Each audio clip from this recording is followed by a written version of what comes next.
오늘 계속해서 갈라디아서 2장 17절부터 20절 우리 한번 읽도록 하겠습니다.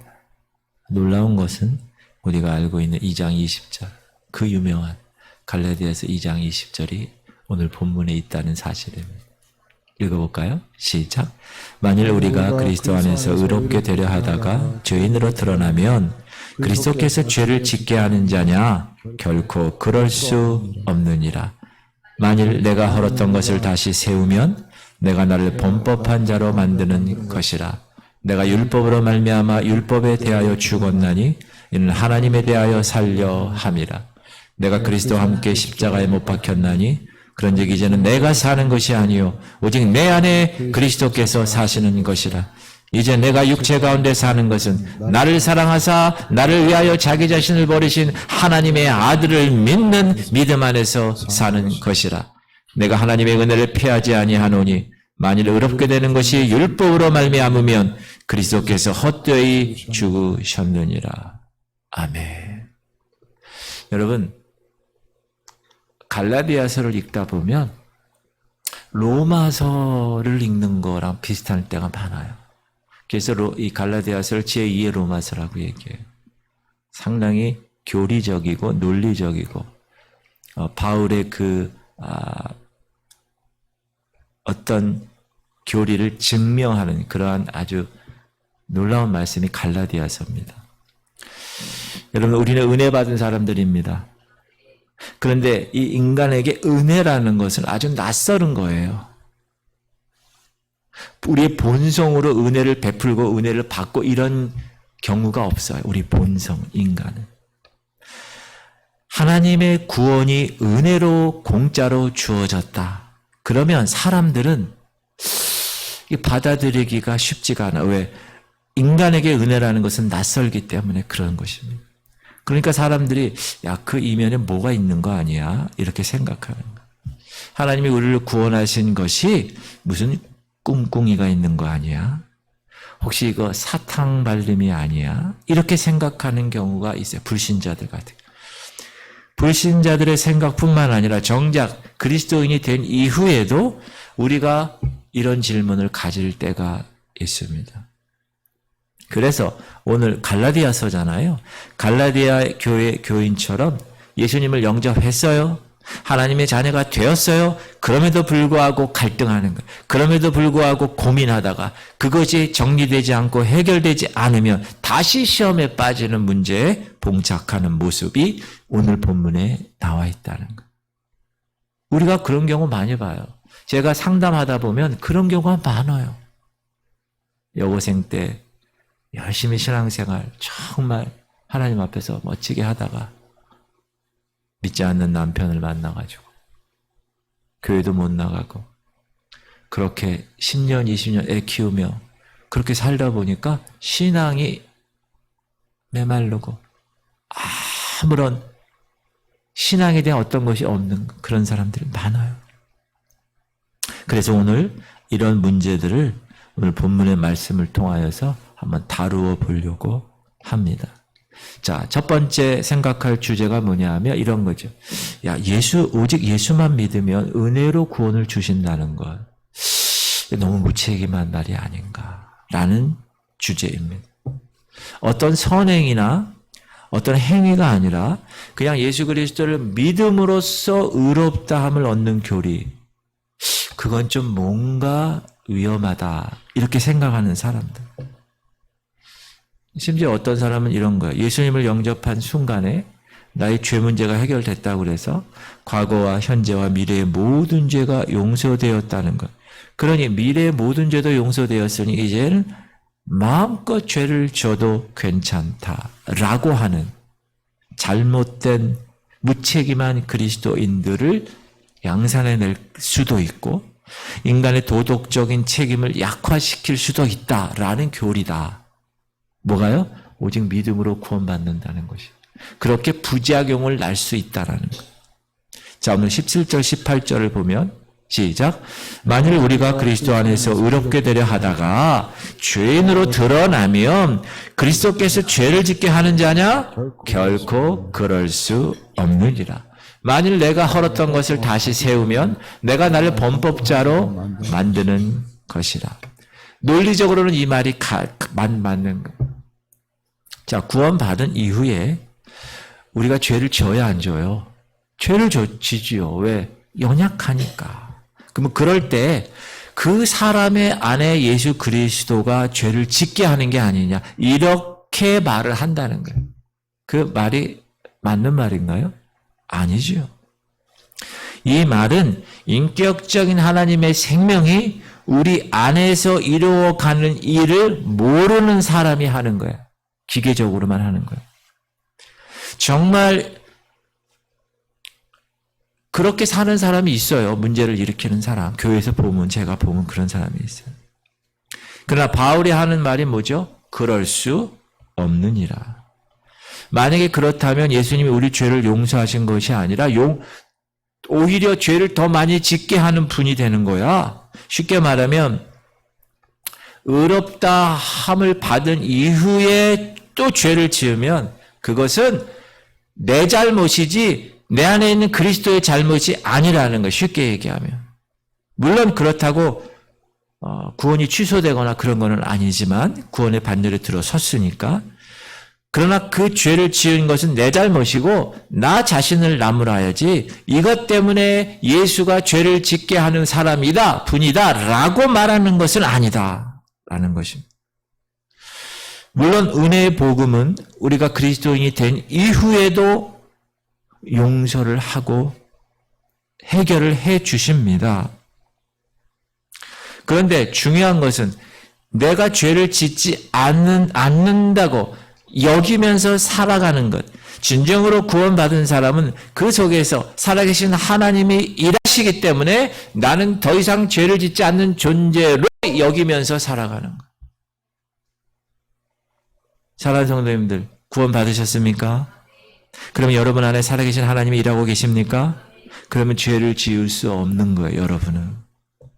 만약 죄를 지었다, 그거는 내가 연약해서 지은 것이고 모두 내 잘못으로 지은 것이지 내 안에 있는 예수님이 그렇게 만든 것이 아니다. 그건 말도 안 되는 주장이다. 갈라디아 교인들이 그렇게 생활하고 있다는 거예요.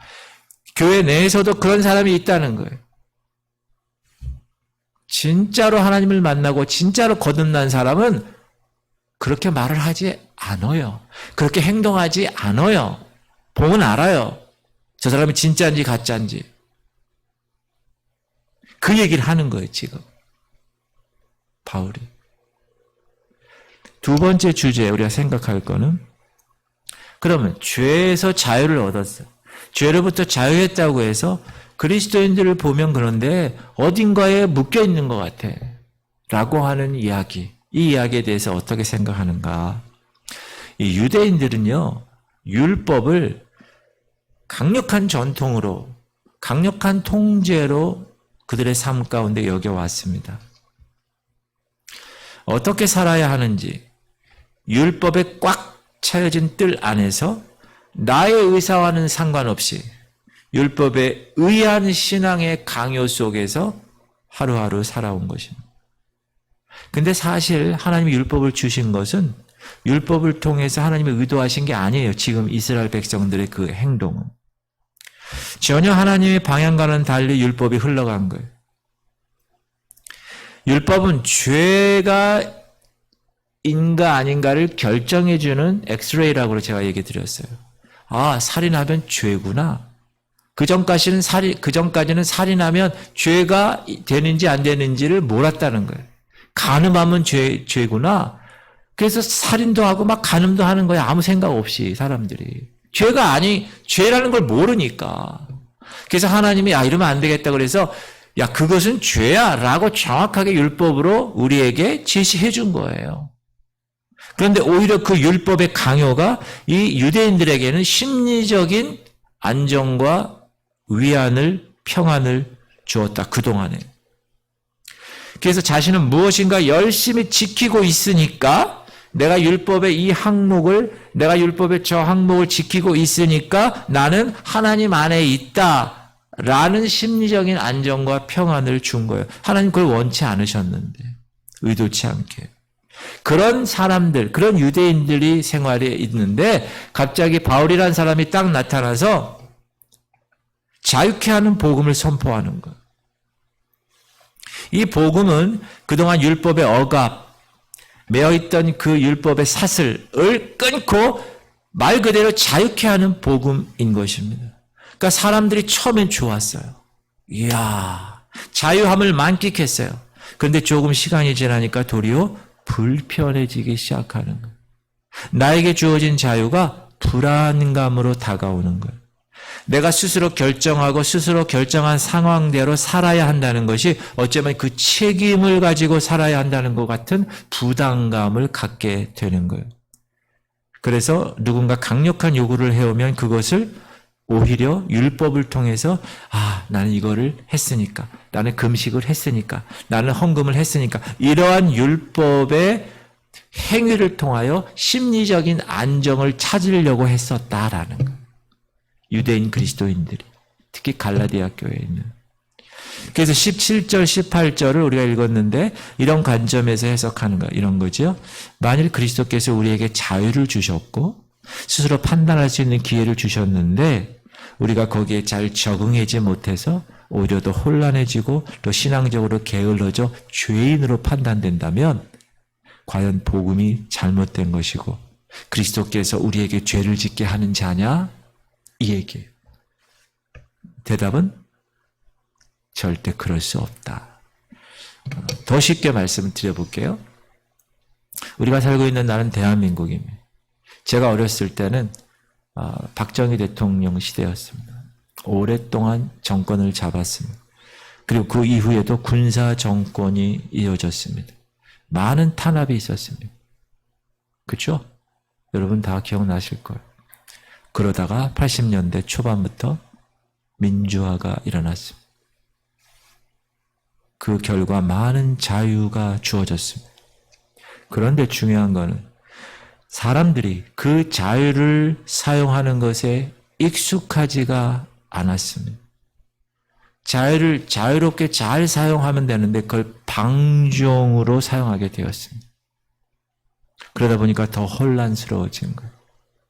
정확한 스스로 자기 홀로 서기를 하지 못하는 사람은 막 헷갈리는 거예요. 그래서 어떤 사람은 이런 얘기하죠. 옛날이요. 옛날이 좋았어. 그 박통때가 좋았어. 아유, 그분이 너무 좋아. 그분이 아주 카리스마적으로 말이야. 그런 사람이 많다는 거예요. 옛날이 좋아. 제가 이렇게 가끔, 요즘 제가 운동을 못 하는데, 작년 정도 이렇게 운동하는 거 보면, 거기 이제 청량산 거기서 이렇게 운동하는 데가 있어요. 산 중턱에. 그러면 다 60대, 70대, 80대 사람들, 70대가 제일 많은데, 그분들 이렇게 얘기를 들어보면 다 그 얘기. 아유, 그래도 옛날이 좋았어. 박통때가 좋았어. 막 이런. 박정희 대통령을 그리워하면서 누군가 강력한 카리스마를 가지고 우리를 이끌어주기를 소망하는 일이 일어난 거예요. 왜? 자유를 사용하는 것에 익숙치 않다 보니까. 여러분, 그렇다고 우리가 옛날의 독재 정권으로 돌아갈 수 있겠습니까? 결코 그럴 수 없다. 지금 바울이 그 얘기하는 거예요. 바울이. 신앙도 마찬가지. 우리 신앙도. 여러분, 하나님이 허락하신 자유 안에서 스스로 결정할 수 있도록 자꾸 기회를 주고 그런 능력을 키워가도록 하면 사람들이 뭐라 그러느냐? 혼란스러워요. 빨리 정답을 좀 가르쳐 주세요. 왜 그렇죠? 그 과정이 힘들고 그 과정이 피곤하니까 모범 답안을 좀 주세요. 이렇게 얘기하는 거예요. 그래서 오히려 얽매여 신앙생활하는 것이 저 높은 신앙의 수준이라고 착각하는 경우가 있다는 거예요. 그걸 더 좋아하는 거예요. 꽉 짜여진 프로그램을 막 돌려, 교회에서. 다른 것에 신경 쓸 여유를 주지 않아. 뺑뺑이를 막 돌려. 어느 목사님, 지금 우리 세대 말고 그 위에 세대 목사님들이 주장하는 게 그거예요. 성도들은 가만두면 안 돼. 뺑뺑이를 돌려야 돼. 그래야 자신이 무엇인가 신앙생활을 하고 있다고 착각하게 만드는. 페달을 계속 돌려. 자전거는 페달 안 돌리면 넘어집니다, 여러분. 계속 페달을 돌려야 합니다. 오늘날 교회들이 이런 신앙생활을 하도록 강요하는 경우가 많다. 신년 40일 특별 새벽 기도하고 숨 돌릴 쯤 되면 부흥회 또 막 하고 부흥회도 여러분 제가 예전에 있는 교회에서는요. 그 부흥 강사가 한 7시 반에 시작하잖아요. 보통 저녁에. 막 1시, 2시에 끝나. 세상에. 그런 부흥회도 있다고. 그 부흥 강사 여자예요. 아유 얼마나 길게 하는지. 은혜는커녕 뭐. 또 무슨 훈련하고 막 교회에서 이래요. 그래서 그렇게 정신없이 따라가다 보면 신앙 성숙이 이루어진 것처럼 착각하게 만들 수 있다는 거예요. 그러니까 잘못하면 이것이 또 하나의 율법이 되어서 사람을 옹을가맬 수 있다는 거예요. 물론 제가 새벽기도 훈련 필요 없다는 얘기가 아니에요. 부흥회 하지 말라는 얘기가 아니에요. 기도 훈련 필요치 않다는 얘기가 아니에요. 그런 훈련들은 자기 자신을 돌아보고 하나님 앞에서 우리에게 허락하신 그 자유함을 더 바르게 사용하기 위한 과정이지 그것 자체가 우리의 신앙의 전부가 아니라는 거예요. 제가 제자 훈련도 지금 이 교회에서 하죠. 우리 교회에서 제가 예전 교회에서도 많이 했어요. 사람이 변하는 것 같아요. 그러나 안 변하는 사람 많아요. 제가 그걸 알아요. 그리고 이렇게 얘기해요. 나 제자 훈련 1단계 끝냈어. 나 2단계까지 끝냈어. 나 그것만 3단계 끝내고 나 다른 거 지금 하고 있어. 이런 어떤 틀이 신앙의 성숙을 이루는 것으로 착각하게 생각할 수 있다라는 것입니다. 하나님 앞에서 우리에게 허락하신 자유가 있는데 그 자유를 바르게 사용하기 위한 과정으로 그것이 필요한 거지 그것 자체가 우리 신앙의 전부가 아니다. 사람은 은혜의 복음을 통해서 죄의 억압으로부터 자유하게 되었는데 그 자유를 사용할 줄 몰라. 그래서 다시 무엇인가 억압 속으로 들어가고 싶은 그러한 삶을 살 수 있다. 그러면서 무엇인가에 매여 있으면서 그 매여 있는 그 안에 있을 때 심리적으로 안정감을 느끼고 평안함을 느낀다라는 거예요. 그러나 여러분 그것은 거짓 평안입니다. 그렇지 않아요. 진짜 예수님 만나서 참 자유함 입은 사람은요. 그 삶이 다르다. 말이 다르고 얼굴 표정이 다르고 생각하는 사고방식이 다른 거예요. 그 자동이에요. 자동. 여러분 사랑하는 성도들 오늘날 세상에 비춰진 크리스찬들이 어떤 모습입니까? 앞뒤가 꽉 막힌 모습. 입만 열면 이래야 돼 저래야 돼 그러면 안 되지 하고 사람을 가르치려거나 판단하는 모습.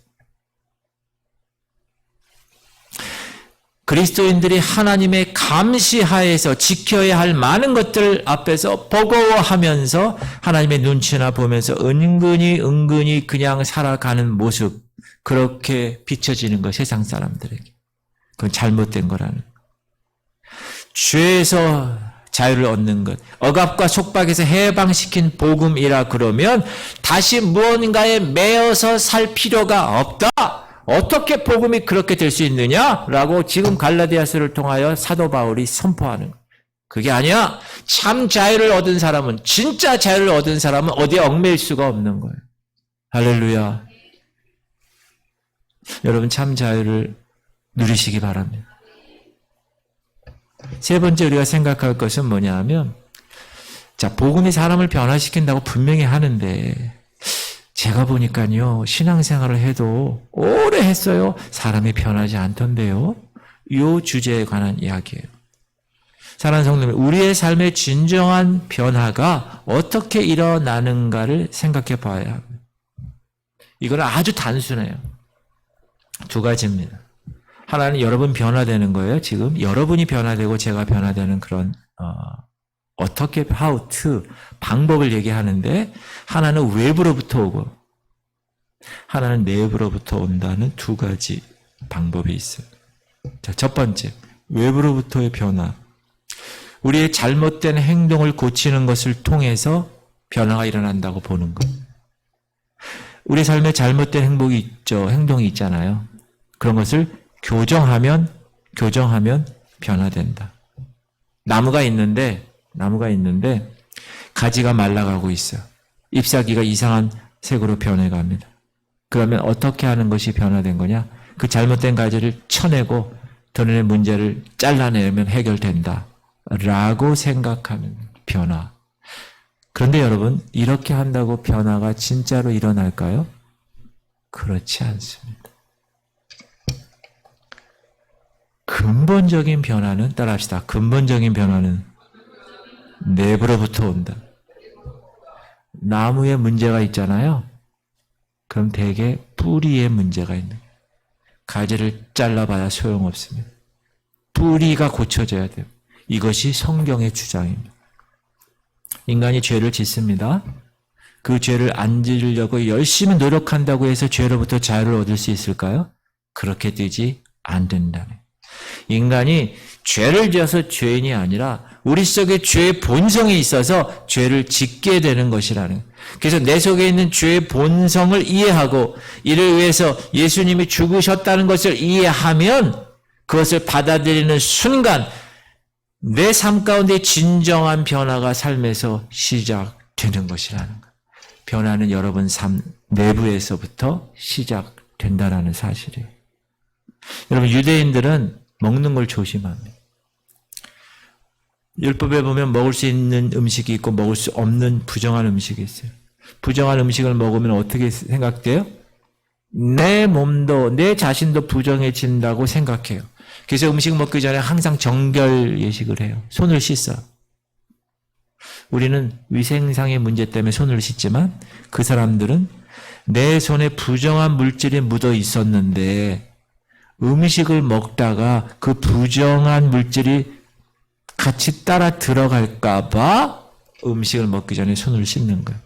마태복음 15장에 예수님 제자들이 음식을 먹을 때 손 씻지 않고 먹었어요. 그러자 바리새인과 서기관들이 시비를 걸죠. 그거 가지고. 이때 예수님이 대답할 핵심. 시작. 무리를 불러 이르시되 듣고 깨달으라. 입으로 들어가는 것이 사람을 더럽게 하는 것이 아니라 입에서 나오는 그것이 사람을 더럽게 하시고, 외부로부터 들어가는 것이 사람을 더럽게 하는 게 아니에요. 여러분, 우리가 밥 먹는 거 그게 더러워요? 아니죠. 우리 내부로부터 나오는 것이 실상 사람을 더럽게 한다. 잘 해결되지 않는 문제가 있으면 인간은 그 문제의 원인을 찾아서 해결하고 싶은 본능이 있습니다. 그런데 대개 원인은 밖에 있는 것이 아니라 내 안에 있다는 것을 꼭 깨달으셔야 된다. 여러분, 가정에 문제가 있어요. 그럼 보통 아내는 남편의 문제라고 얘기해요. 남편은 아내가 문제라고 얘기해요. 여러분, 이럴 경우 그 부부 간의 변화가 일어날까요?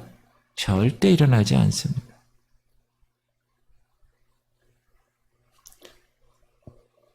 내 안에 무슨 문제가 있을까? 내 안에 무슨 문제 때문에 저 배우자가 저렇게 반응할까? 이것을 내 안에서 찾아서 그걸 변화시켜야 그 부부는 변화되는 거예요. 할렐루야. 아이들도 마찬가지.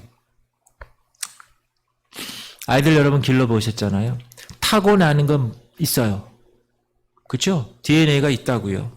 근데 많은 부분이 다 후천적으로 습득되는 것이 더 많아요. 아이들 모습에 여러분 누구 모습을 발견합니까? 부모의 모습이 발견되잖아요. 아이는 백지 같은 상태예요. 근데 가정에서 자라면서 부모에 의해서 많은 부분이 다 형성이 되는 거예요. 결국 나로 인해 형성된 아이들 문제, 그거를 야단치고 있는데 사실은 내 문제라는 거예요. 그래서 여러분 자신을 돌아봐야 돼요. 내 자신을 성찰하지 않으면 변화가 일어날 수가 없다는 거예요. 그리스도인이 된 다음에도 여러분 마찬가지예요. 우리의 신분은 이제 종의 신분이 아니에요. 하나님의 자녀된 의롭다함을 얻은 신분이 되었어요. 그런데 실제 삶은 그래요, 안 그래요? 그렇지 않아요. 실제 삶이 의롭게 되는 삶으로 되는 거에는 시간이 많이 걸려요, 시간이. 근데 시간이 많이 걸려도 별 변화가 없고 앞뒤가 꽉 막히고 입만 열고 설교하는 분들이 있어요. 그 사람들은 원인을 어디서 찾아요? 밖에서 찾는 사람이 있어요, 밖에서. 그러니 변화가 일어나지 않는 겁니다. 자신은 잘못한 게 없어요. 저 김집사가 잘못했고 저 이권사가 잘못한 거예요. 자기는 잘못한 게 하나도 없어. 어리석은 사람입니다. 변화될 수 없는 사람입니다. 거기에 갇힌 사람이에요. 절대로 변화될 수 없습니다. 오늘 19절 20절 말씀은 우리가 뭘 얘기하고 있는가? 시작. 내가 율법으로 말미암아 율법에 대하여 죽었나니 이는 하나님에 대하여 살려 함이라. 유명한 말씀, 내가 그리스도와 함께 십자가에 못 박혔나니 그런즉 이제는 내가 사는 것이 아니요 오직 내 안에 그리스도께서 사는 것이라. 이제 내가 육체 가운데 사는 것은 나를 사랑하사 나를 위하여 자기 자신을 버리신 하나님의 아들을 믿는 믿음 안에서 사는 것이라. 사실 20절이나 19절이나 같은 말이에요. 반복한 거예요. 내가 율법에 대하여 죽었다는 말과 내가 그리스도와 함께 십자가에 못 박혔다는 말은 같은 말이에요. 무엇에 대하여 죽었다는 거예요? 그 영향으로부터 자유하게 되었다는 거예요. 율법에 대하여 자유하지 못한 사람이었는데, 그래서 율법을 범하는 순간 그 율법의 처벌을 받아야 하는 사람이었는데, 여러분 율법의 처벌이 뭐죠? 대가가 죽음이잖아요. 죄의 삭은 사망이잖아요. 죽은 것이에요. 그런데 그리스도와 함께 죽은 사람들에게는 그리스도의 생명이 주어졌다.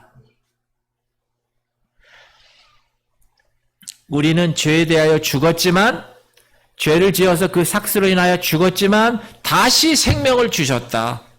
누구로 인하여? 예수 그리스도로 인하여. 그래서 예수 그리스도를 믿음으로 영접하여 그분과 연합된 자는 예수의 죽었다 부활하신 그 또 다른 생명이 그 사람에게 동일하게 덮어져서 그 사람도 똑같은 생명을 얻고 살아갈 수 있다. 그 얘기예요. 사랑하는 성도님들, 여러분이 생각하는 신앙의 삶은 무엇입니까? 무엇인가를 열심히 버려야 한다고 생각하십니까? 내 안에서 발견되는 죄를 계속 벗어버리면 깨끗이 될 수 있다고 생각하십니까? 근데요, 벗어버리면 벗어버릴수록 더 큰 죄가 자꾸 보여요. 그게 인간이. 한이 없어요. 지쳐버립니다. 그건 벗어버리는 것이 아닙니다. 따라합시다. 내 모든 죄 문제는 벗어버리는 것이 아니라 예수 그리스도의 보혈의 피로 덮어버리는 겁니다. 제가 여러 번 말씀드렸어요. 저 하얀 벽에 시꺼먼 더러운 것이 있어요. 지워도 지워지지 않아. 그럼 어떻게 해야 돼요? 그것이 우리의 죄된 본성인데 어떻게 해야 돼요? 하얀 페인트를 칠해요. 그러면 하얀 벽이 되는 거예요. 그 시꺼먼 게 하얗게 변했어요. 근데 그 안에 시꺼먼 게 있어요, 없어요? 있어요. 비바람이 치고 막 오랜 세월이 지나면 이게 페인트가 벗겨지면 시꺼먼 게 보인다니까요. 근데 그 페인트 때문에 보이지 않을 뿐입니다. 우리의 죄된 본성은 남아있는 거예요. 우리가 육으로 사는 한. 근데 예수 그리스도의 보혈로 덮어졌어요. 그래서 주님의 보혈 때문에 우리의 모든 죄와 모든 허물이 다 가리워진 거예요. 그래서 시편에서 다윗이 허물과 죄로 가리워진 것이 너무 감사하다 그러는 거잖아요. 제가 질문 드립니다. 왜 예수님이 십자가에서 죽으셨습니까?